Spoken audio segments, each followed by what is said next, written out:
homicide. We have bodies down here. Also, we're going to need some officers inside the tops because we have numerous bodies and we have magazines and bullets and everything. So we need this evidence secure. For officers on the scene, especially inside the top, make sure that when the ambulance come inside, that they don't disturb the scene.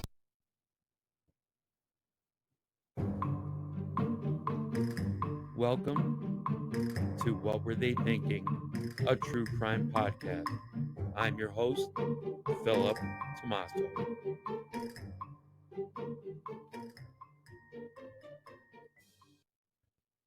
Hello, and welcome to the very first episode of What Were They Thinking, a true crime podcast with me, Philip Tomaso. I had planned on launching the season with a different story, the story of Eric Smith.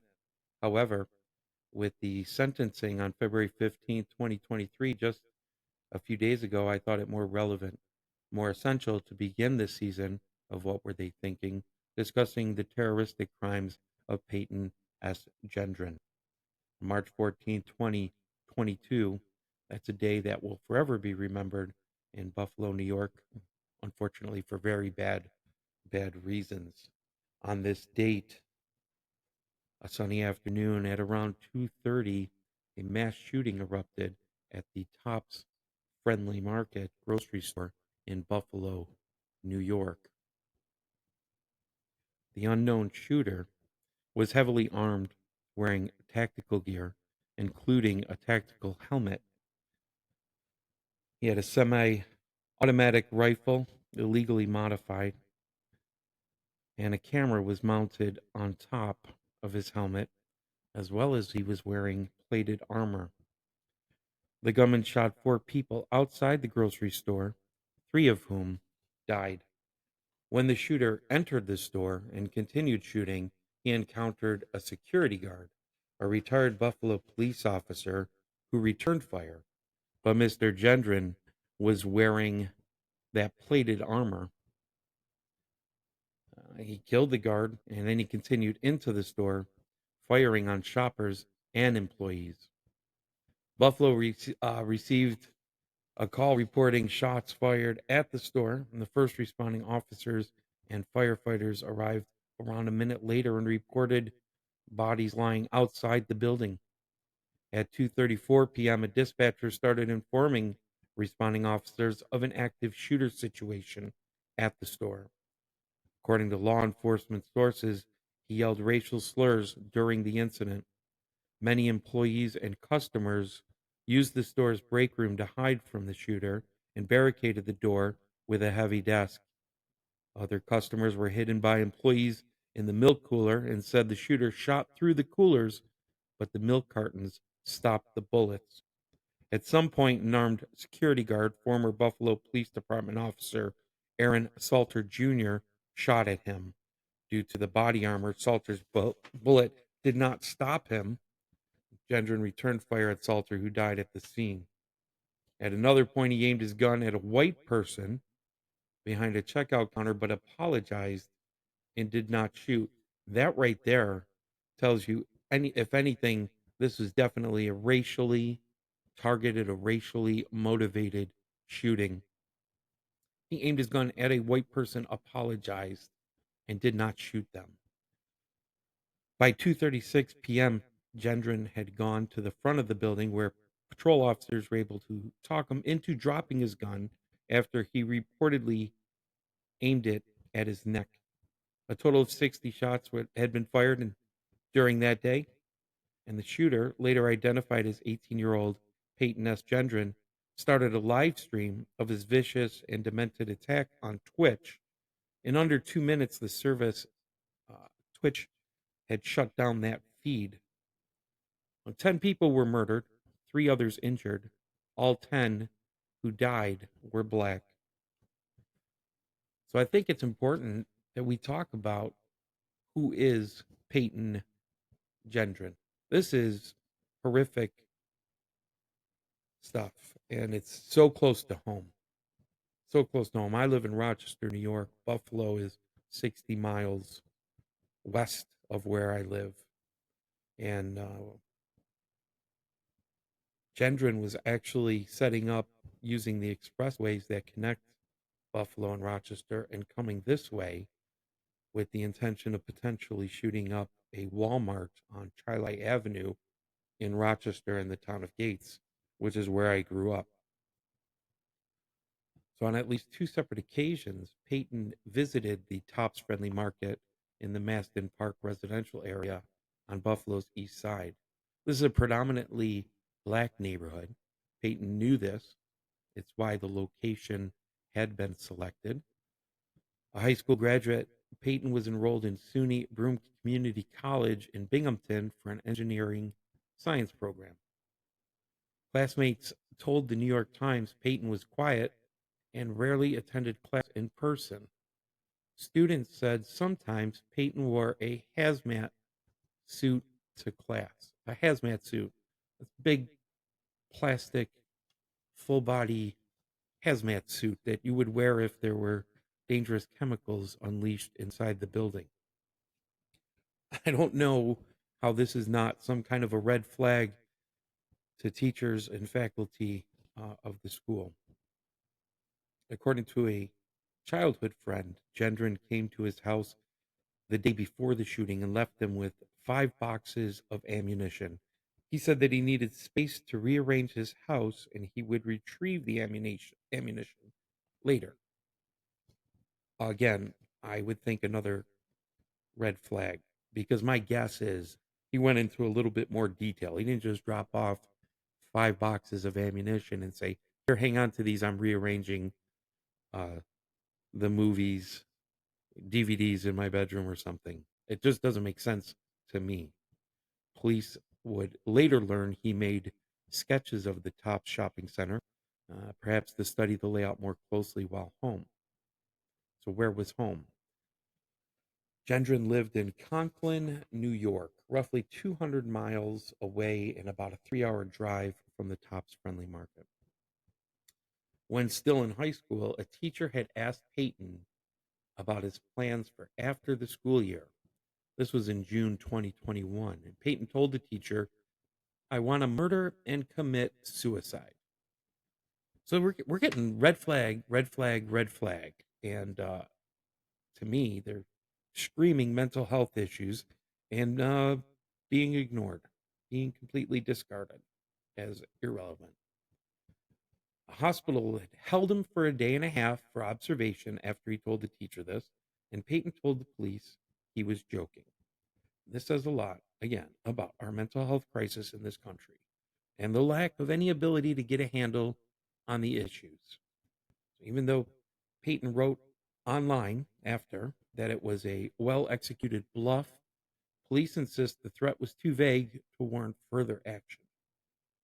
Because the mental health evaluation was not an involuntary commitment, Payton was not prohibited from purchasing guns. Payton wrote and published prior to the shooting a 180-page manifesto. So this was online and available for people to read before the shooting took place. Police reviewed the manifesto after, as well as nearly a 700-page online diary. Payton also left a chilling note for his parents, admitting he was carrying out the attack that morning. So he left them a note saying he was going to carry out the attack for the future of the white race. This is according to a federal prosecutor. Payton described himself as someone who initially identified himself as being on the authoritarian left before he developed an American neo-Nazi, anti-Semitic, eco-fascist, ethno-nationalist, populist, and white supremacist viewpoint. Sorry, I'm not laughing. I'm laughing at my own pronunciations of these words. So the Erie County Sheriff, John Garcia, said the shooting was a straight up racially motivated hate crime from somebody outside of our community. The head of the local FBI office told reporters that the agency is investigating the shooting as both a hate crime and an act of racially motivated violent extremism. Police arrested Gendron and transported him to the Buffalo Police headquarters, with police reporting him to be in custody by about 2:36 p.m. So not a lot of time between the shooting and the time he was actually captured. So that right there is that's pretty fast response by the local police department to get things under control. It's unfortunate.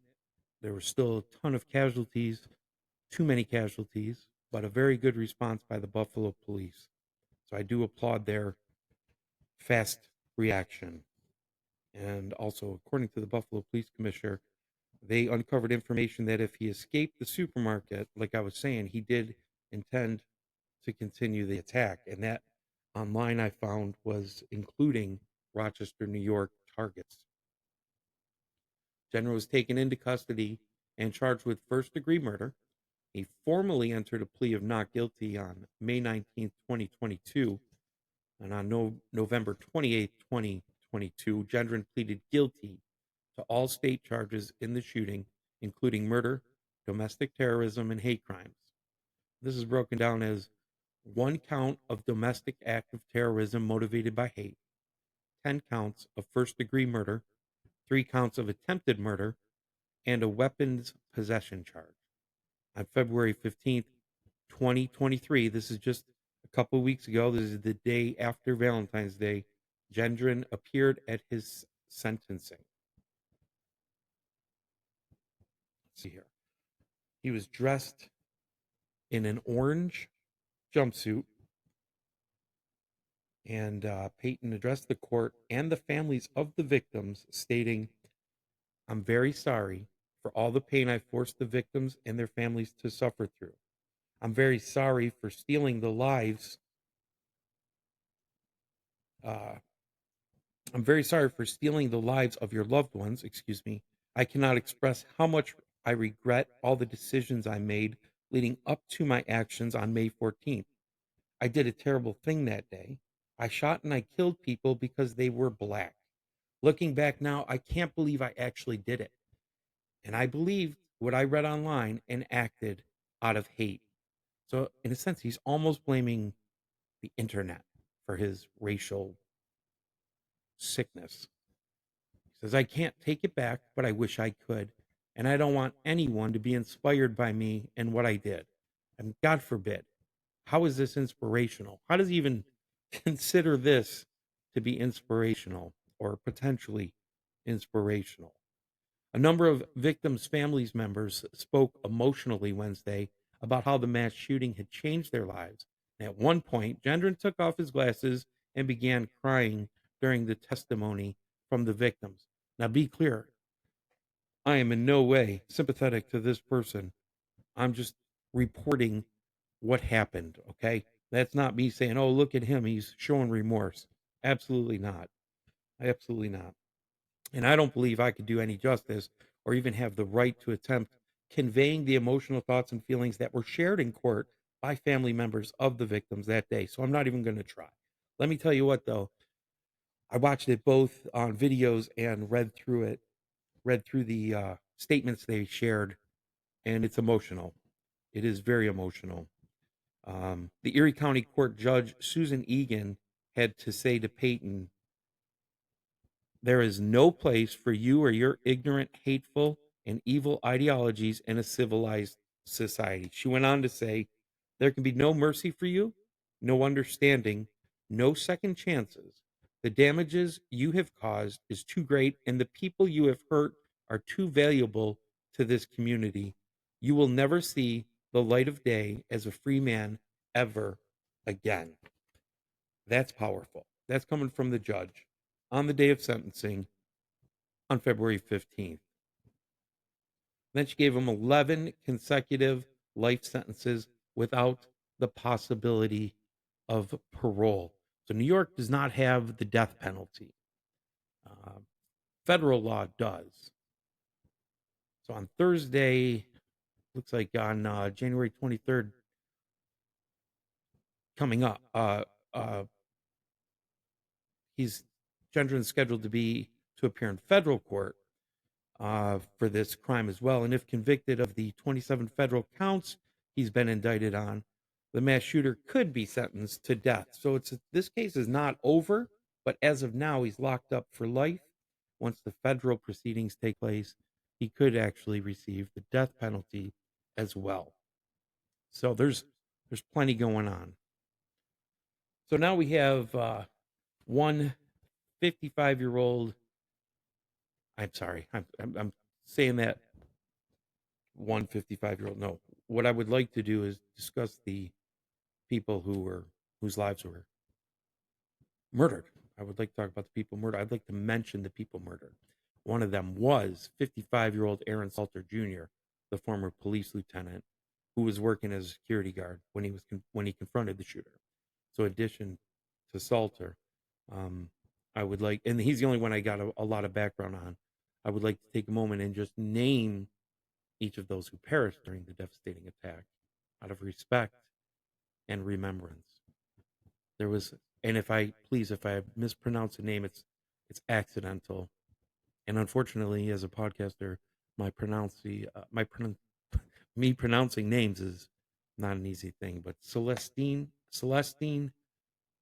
Cheney, who's 65 years old, Roberta A. Drury, 32, Andre McNeil, 53, Catherine Massey, 72, Margus D. Morrison, 52, Hayward Patterson, 67, Geraldine Talley, 62, and then we have Ruth Whitfield, who is 86, and Pearl Young, 77 years old. These are the 10 black people who died during the mass shooting. 4 victims were employees of the store, including Salter. And then the other 3 people who were shot survived. All 10 of the ones who died were black. It is a sad, sick world we live in when someone has to be afraid to buy groceries because of their skin color. And it's a sad, sick situation when someone like Payton Gendron's behavior and comments and social media scream, "I am out of control," and his screams go completely unheard. The judge promises he will never see the light of day as a free man ever again. But is that good enough? Was showing up to school in a hazmat suit not some sort of red flag? Was telling a teacher he planned to spend the summer committing murder and suicide not a red flag? What did his parents think of his being sent to a hospital? I mean, did they just brush it off? Did anyone monitor any of his online posts after his hospital visit? There's more blame to be shared here, and I'm not sure anyone else is pointing fingers. I would like to see something more accomplished, learned from this tragic event. Whew, that was a lot of information and that was a lot of emotion. And that's why I felt this should be the first episode of What Were They Thinking? Every case I plan to talk about is an important one, is an important case, solved or unsolved. But the Payton S. Gendron, the Buffalo mass shooter, was one that just, I don't know. Is it because it's so close to home? Is it because we're in 2023 and this is absolutely ridiculous? These mass shootings every day somewhere in our country. Is it about gun control? Is it about mental health? So many questions come into play, so many things. Anyway, I plan on in February or in January when the federal case is brought to court, revisiting the matter and letting everyone know the turnout from that. And the death penalty, sometimes I think the death penalty is almost too simple. It's almost an escape, where a life in prison, yeah, it's a financial burden. I feel like that's way more punishment. Way more punishment. I'm not against the death penalty, not by any means. I'm for the death penalty. I'm just saying that In terms of punishment, like if I was in prison, my punishment would be staying in prison. Death penalty would be easier. An escape from the punishment, which to me doesn't seem fair. It doesn't. Anyway, I appreciate you listening to the first episode of many episodes of What Were They Thinking? True Crime Podcast. Thank you for listening to this latest episode of What Were They Thinking? A True Crime Podcast. Be sure to subscribe, follow, like, share. And as always, we'll see you next time. Have a great day.